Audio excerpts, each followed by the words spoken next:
New archetype has just dropped, surrounded around an old favorite card. MST?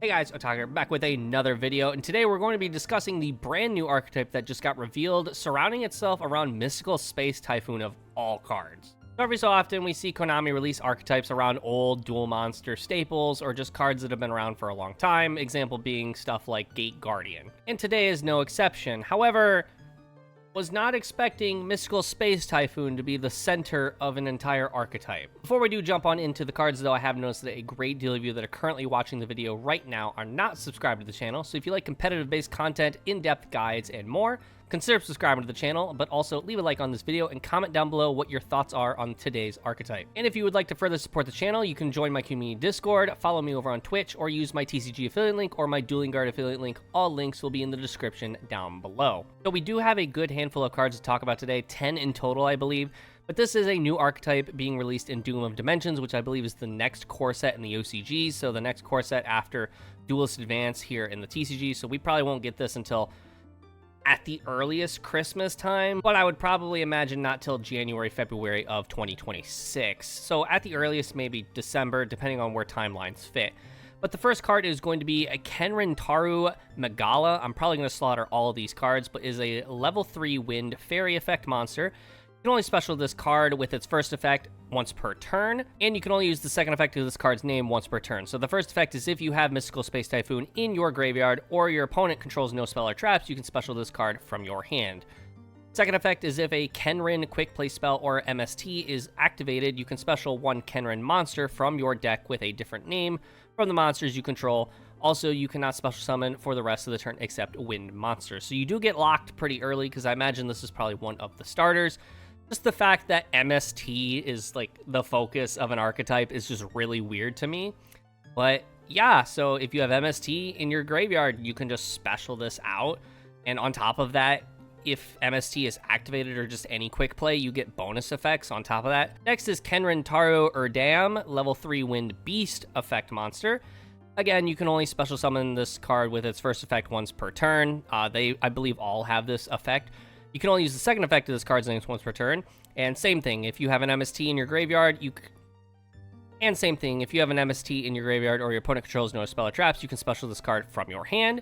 Second effect is if this card is normal or special summoned, you can add one Kenrin monster or MST from deck to hand, except himself. I also didn't mention it, I have already read all these cards. These cards are insane, or at least they read pretty insane. They all have pretty much the same ability where if you have MST engrave, or if your opponent has no spell traps, you can special it from hand for free. And then they all get bonus effects based on if a quick play or MST was activated.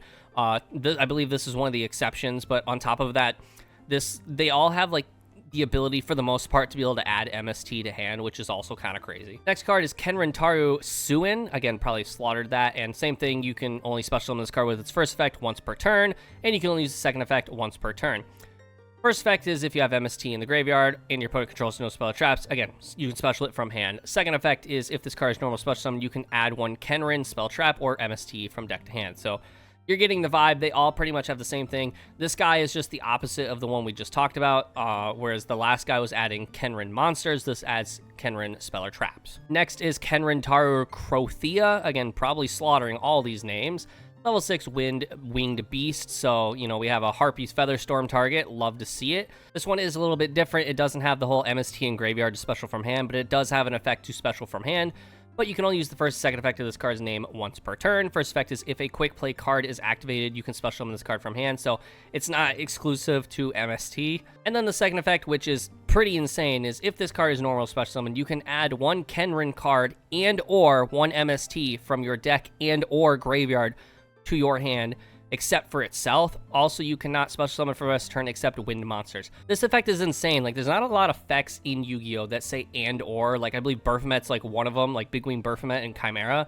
But the fact that you have two and ors in this, so you can choose to add both, and they don't have to be from the same location. Like, if your MST's in grave, you can add it to hand from the grave, and then if the Kenrin card's in the deck, you can add it from the deck.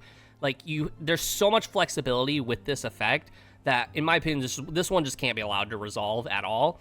Third effect is cannot be destroyed by battle or card effects while your opponent controls no spell or traps, which is pretty okay. The next card is Kenrin Kare Valrune. Again, slaughtering all these names. Level 9 Wind Aqua effect monster. You can only use the first, second, and third effect of this card's name once per turn. First effect is if a quick play spell is activated, you can special this card from hand. Second effect is when your opponent activates a monster effect and you have MST in your graveyard. Quick effect, you can negate that effect. Then, if you have 2 or more MST in your graveyard, you can destroy that monster. MST negates now, chat. You know, it just negates now. Like, the meme was always, oh, why MST no negate, or MST negates, or, well, now it does. It actually just does now. Like, like, obviously not directly, but you get the point. The fact that this is incentivizing you to play more than one, because it's already super searchable in the deck. So the fact that you can search it would normally incentivize it, like, oh, only run the one, and then you can add it back from grave off of the last guy we looked at. But to have 2 in the graveyard, you can negate and destroy. Pretty strong. Third effect is if MST is activated while this card's in your graveyard, you can special summon it. And this third effect is kind of insane as well, because you can special this from hand with just by activating a quick play card, and on a resolution special it from hand, link it away or do whatever with it. And then you can activate MST later in your turn, which we'll get into it in the spells and traps. Activating MST on your own turn is kind of relevant, especially for the combo. But then on resolution, you can then revive this card from the graveyard. So this card can get summoned twice, essentially in the same turn, which is pretty crazy. This card reads pretty insane. It's just a negate if you have MST in grave, and then it destroys if there's 2 in grave. It can be summoned essentially twice in the same turn. It can even be summoned from the graveyard on your opponent's turn, as long as you're activating MST on your opponent's turn, which is most of the time what you're doing with that card. And the last monster is Kenrin Goka Phoenix. It is the same thing as the last guy, but a little different. But again, you can only use the first, second, and third effect of this card's name once per turn. First effect is if a quick play card is activated, you can special this card from the hand, just like the last guy. Second effect is if a quick play spell card is activated, you can target up to 2 cards your opponent controls, shuffle them into the deck. Third effect is if MST is activated while this is in your graveyard, you can special summon. So the first and third are the same as the last guy. The second effect is what is different. Pretty strong. Whereas the last guy had to have MST in grave, you can trigger this on quick play spell card activation. But what's not specific here is it says any quick play spell card. It does not say one that you control or your quick play, or if you activate a quick play spell. It just says any. So if you're in the mirror match, this is insane. You're just like, bye. Very strong. This is probably the weaker of the two because it's not a negate, but bouncing cards is also pretty valuable at the same time. But moving on to the spells. For the first spell, it is a quick play spell of Kenrintaru Kenne. Again, going to butcher all of these names, but you can activate one of the effects. You can only use each of the effects of this card's name once per turn.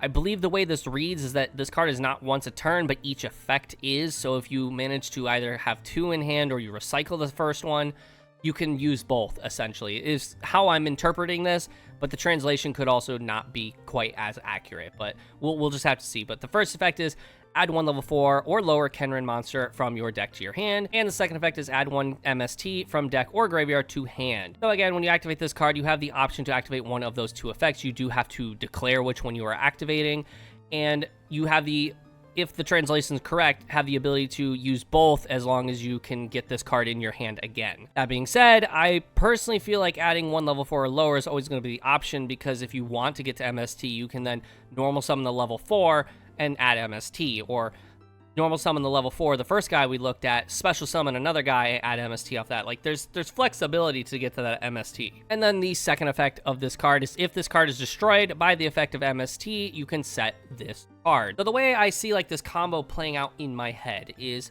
you summon out one of the guys, you search out MST, you then activate this card to add another MST or add another level 4 from deck to hand, and then you chain 2 MST, pop this card, because then on resolution, it's going to reset itself, so you have the ability to use it on your opponent's turn, and because it's a quick play, it's going to set off the effects of your big level 9 monsters. But we do have 2 more spells. We have Kenrintaru Kengen, same scenario where you can only use one of the 2 effects, and you can technically, if the translation is correct, use both of them as long as you can recycle the card. But the first effect that you can declare is send 1 Kenrin monster from deck to graveyard, or add 1 MST from deck or graveyard to hand. And then again, if this is popped by MST, you can set this card. That's going to be a theme for the last spell card and the trap card, that you have the ability to reset them if they are destroyed by MST, so that way you can recycle them. And then on top of that, I believe all the quick play spells have the ability to add MST from deck or graveyard to hand. So moving on to the third spell is Kenrin Taru Kenshin. You can either draw 2 cards, discard 1 Kenrin card, or quick play spell, or if you do not have any in your hand, discard your entire hand, and then you can add 1 MST from deck or graveyard to hand, and then if it's popped by MST, reset it. This is kind of like an Allure of Darkness for the deck, because draw 2 cards, discard the entire hand if you don't meet the credentials of what you have to remove from your hand. I imagine, since it's requiring a quick play spell for a discard, that there's flexibility there for sure. It doesn't have to just be any Kenrin card. And so discarding MST like is fine, because then you can use one of the other quick play spells to like add it back to hand, or because it's engraved, you can get some benefits from like the negate or the pop or whatever. Like there's flexibility, like I said. And the final card is a trap card, Kenrin Taru Keno, continuous trap. First effect is once per turn, you can target 3 quick play spells in your graveyard, including a Kenrin card. Apply these effects in sequence, so you have to apply them in order. Shuffle them into the deck, draw 1 card. Win monsters you control, gain 300 attack and defense for the rest of this turn. This card is really strong, and I'm going to say why when we finish talking about this card, simply because there's some synchronicities with an archetype, and some of you may have already thought this far forward. There's a lot of synchronicities with a very specific archetype with this archetype with that archetype. Very intentional, to say the least.